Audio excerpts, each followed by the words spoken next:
Hello everyone, welcome to my channel. आज आपण बघूयात ह्या संक्रांतीसाठी स्पेशल अशी आकर्षक आणि वेगळ्या पद्धतीने तिळगुळाची रिंगकरंजी रेसिपीला सुरुवात करूयात। इथे मी अर्धा कप मैदा घेतलेला आहे। तुम्ही हवं असल्यास मैदा आणि रवा सुद्धा घेऊ शकता। त्यानंतर चिमूटभर मीठ टाकलेलं आहे आणि याच्यामध्ये आता अर्धा टेबलस्पून तूप गरम करून टाकलेलं आहे। तुम्ही हवं असल्यास तेल पण टाकू शकता, पण तुपाने फ्लेवर छान येतो आणि करंजी ही एकदम छान कुसकुशीत होते। आता याच्यामध्ये काहीच न टाकता फक्त आपल्याला अशा प्रकारे हे छान एकजीव करून घ्यायचं आहे, जेणेकरून पिठाच्या कणाकणाला तूप लागेल। आणि आता लागेल तसं थोडं थोडं करून पाणी टाकून छानपैकी याचा मऊ असा गोळा बनवायचा आहे। पीठ मळताना जास्त घट्टही ठेवायचं नाही आणि जास्त मऊ सुद्धा ठेवायचं नाही। अगदी आपण समोसासाठी बनवतो तसाच ह्याचा गोळा बनवून घ्यायचा आहे कणकेचा। आणि आता हा छान मळून झाल्यानंतर आपल्याला हा झाकून कमीत कमी 15 मिनिटांसाठी बाजूला ठेवायचा आहे, जेणेकरून पीठ सुद्धा छान सेट होईल। आता तोपर्यंत आपण इथे सारण बनवून घेऊयात। सारणासाठी मी इथे घेतलेले साहित्य आहे ते डिस्क्रिप्शन बॉक्समध्ये दिलेलं आहे। आता एकदम मंद आचेवर आपल्याला तीळ थोडेसे भाजून घ्यायचे आहेत। तीळ जास्त करपवायचे नाहीत किंवा जास्त भाजून घ्यायचे नाहीत, अगदीच हलकेच असे जोपर्यंत ते फुगत नाहीत तोपर्यंत ते भाजायचे आहेत आणि सतत आपल्याला हलवत राहायचं आहे, जेणेकरून तीळ करपणार नाहीत। त्यानंतर लगेचच मंद आचेवर आपण इथे 1/4 कप खोबरं टाकून घेऊयात आणि खोबरं ही हलकेच सोनेरी रंगाचे होईपर्यंत भाजून घ्यायचे आहेत। त्यानंतर खसखस ही ऑप्शनल आहे, पण चव छान येते म्हणून ही वापरलेली आहे। तुम्ही इथे खोबऱ्याच्या ऐवजी शेंगदाणे पण वापरू शकता। त्यानंतर आता हे सगळं छान थंड व्हायला ठेवून देऊयात। थंड झाल्यानंतर याच्यामध्ये मी वेलची पावडर टाकलेली आहे। त्यानंतर थोडेसे ड्रायफ्रूट टाकलेले आहेत आणि 1/4 कप थोडासा बारीक करून गूळ टाकलेला आहे आणि आता हे छान मिक्सरमध्ये आपल्याला वाटून घ्यायचं आहे। तर मिक्सरमध्ये वाटताना हे आपल्याला पल्स मोडवर ऑन ऑफ करत वाटून घ्यायचं आहे, म्हणजे जास्त एकदम बारीक होऊ नये, कारण याच्यामध्ये जे सगळे इन्ग्रेडियंट्स आहेत हे सगळे तेल सोडतात, त्याच्यामुळे एकदम असा चिकट असं पण सारण बनवू शकतं। म्हणून पल्स मोडवरच आपल्याला हे बारीक करायचं आहे अशा प्रकारे। आता इकडे पीठ छान सेट झालेलं आहे, त्याचा कवर काढून घेऊयात आणि याच्यामधलं अगदी थोडंसं पीठ आपण बाजूला घेऊयात आणि त्याच्यामध्ये थोडासा खाण्याचा रंग टाकायचा आहे।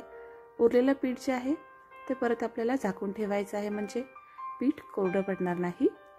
आता खाण्याचा रंग वापरणं ऑप्शनल आहे, पण करंजी छान आकर्षक दिसण्यासाठी मी इथे रंग वापरलेला आहे।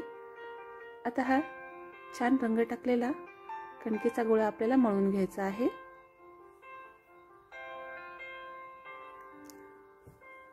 कणकेचा गोळा छानपैकी मळून झालेला आहे।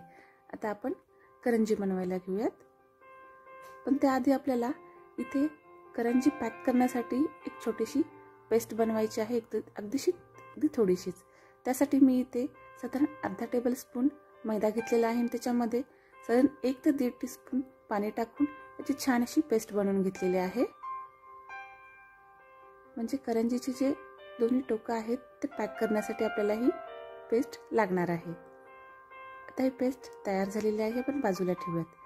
करंजीला सुरुवात करूयात। इथे एक मी थोडासा मोठा गोळा घेतलेला आहे पांढऱ्या रंगाचा आणि त्याच्यावर त्यापेक्षा कमी आकाराचा छोटासा लाल रंगाचा गोळा घेतलेला आहे।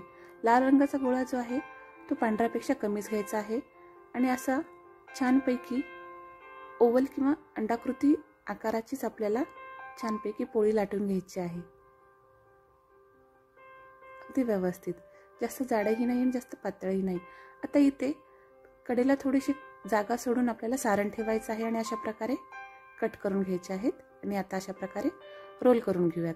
त्यानंतरचे जे एंड्स आहेत ते कट करायचे आहेत आणि आता हे पॅक करण्यासाठी पेस्ट वापरून आपल्याला ही करंजी अशा प्रकारे पॅक करायची आहे।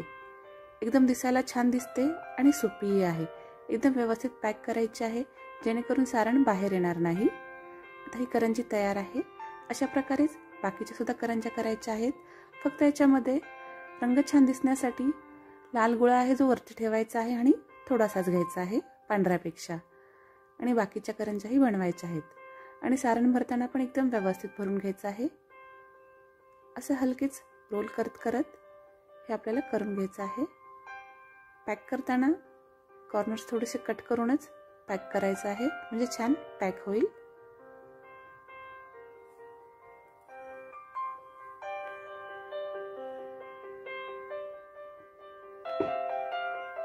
सगळ्या करंज्या तयार आहेत, आता तळूयात। तळण्यासाठी मध्यम आचेवर तेल भरपूर गरम करून घ्यायचं आहे। मध्यम आचेवरच लागेल तेवढं तेल घेऊयात आणि छान गरम झाल्यानंतरच आपल्याला करंज्या छान क्रिस्पी होईपर्यंत तळून घ्यायच्या आहेत। अशा प्रकारे थोडंसं तेल टाकून आपल्याला करंज्या व्यवस्थित अशा तळून घ्यायच्या आहेत।